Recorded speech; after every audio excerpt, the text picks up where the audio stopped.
É, economês em bom português. Vamos chegar. Fala, Evandro Rodrigues, obrigado pela pergunta que você enviou para o porquê. Eu estou aqui para respondê-la. A sua pergunta, basicamente, ela se refere a como a poupança interna de um país afeta o desempenho da sua economia, né? Por que as pessoas ficam falando que o Brasil, por exemplo, tem que poupar mais? Tanto o governo quanto as pessoas, seria bom que poupassem, que o país como um todo poupasse mais.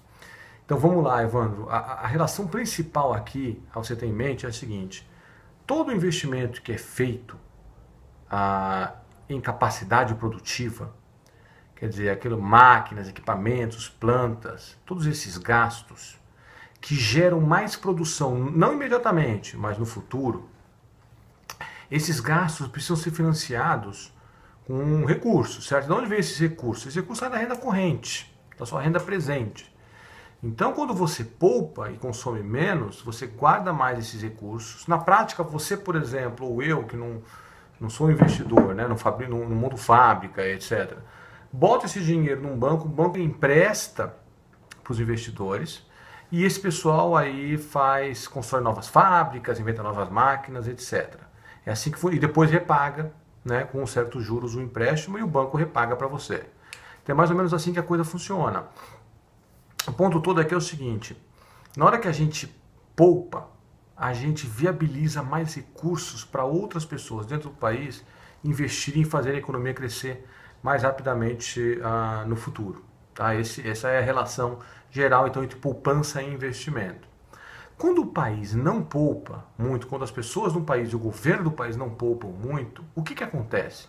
O que acontece é que se o investimento ainda está lá, por exemplo, o Brasil tem oportunidades de investimento tremendas para ser feitas, né? Em vários campos aí, em várias áreas da infraestrutura, por exemplo. Nesse caso, o que acontece quando não tem poupança interna suficiente para financiar esse investimento? O estrangeiro financia, porque o estrangeiro, um cara que vai de um outro país, ele também tem interesse em financiar o investimento aqui, porque o investimento aqui no Brasil ele tem uma taxa de retorno possivelmente mais elevada, até porque aquele investimento é escasso, né? Pouca gente tem. No Brasil, por exemplo, a infraestrutura é deficiente, então se você investe em infraestrutura, a taxa de retorno disso é muito alta.